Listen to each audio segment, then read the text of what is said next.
I'm a child of God, and you're a child of God. And there's an enemy that is trying to destroy the image of God because we're made in his image. We are created by a creator that has spoken all things out of his mouth. And that image is trying to be destroyed by an enemy. And some of us know it as addiction. Some of us know it as depression or anxiety. I call it fear. And so fear is a driving force in my life. We are born into fear, and we need saving from that. And so I'm surrounded by people that can't do it. And I've come to the understanding that I can't do it either, and that I am powerless on a day-to-day basis. And that's where I get my hope from, is that today I can't do it either. And so I was reminded of the children of God that got taken out of slavery, nominated by a guy that couldn't really speak so well, and he talked to a burning bush. Who hasn't talked to a burning bush in here? We've all like, it's not even like one of those, I've talked to that bush. I peed on that bush. It bit me back. And God told him that he would give him a helper. And God took his staff. He had a cool walking stick, and he said, no longer is that the staff of you, but it's the staff of me. And the great escape happened, and he took like 1 million people with him. And they went through a river, and like a big river, and it parted because of the staff of God. And then they had these enemies, and the enemy was always behind them, trying to kill the least and the little and the lost, the weakest. And finally, they got turned around and they faced the enemy.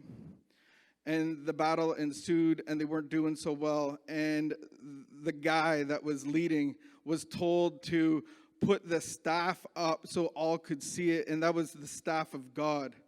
And then he had 2 people come beside him because he couldn't hold that up long on his own. And so God sent 2 of his men beside him to hold his hands up, and then he sat on a boulder. Does that sound like a man of power? To me, it gives a picture of he's really powerless and kind of weak, but God's going to before him, and he's on display, and that's what God wants to do with your life. Out of your weakness, God will be seen as strong, as powerful, and all we have to do is have pride in our weakness. And our biggest enemy is a fear, the slave driver of fear. And it causes us to see differently, to interpret differently, to be in delusion, to be in illusion.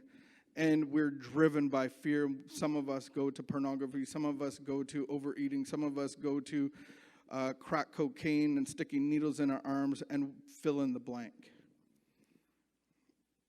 I want to be guided by God's love and light instead of being driven by fear. And so we do have a program of action that actually walks people through. You might know it as the 12 steps. You might know it in different recovery circles. We do have a workshop called LifeLab, and if anybody wants to do it, I will give you a free membership code. And you can do it online. Vicky and another woman are starting one next Tuesday. If you want to join that, we go through kind of naming your addiction and trying to, invite God's power to detox off of that. And then we go into the real problem, which we believe is the spiritual malady, the spiritual sickness, which is actually the separation from God, which produces fear. I don't know if anybody remembers the day they were born. Anybody? Has anybody seen anybody be born? You were separate. Yeah, it's crazy, intense. That's another story. And that little person is projected out of their home that they love and knew, and it's a very different world. Now you're breathing oxygen, and you're it's so different, but that's the spiritual life that God has for us. It's a new life of light and love. And I believe it's a journey every day that we have to take. And Jesus said, take up your cross daily. He didn't just say do it once and it's over. But the spiritual life is one of sacrifice and discipline.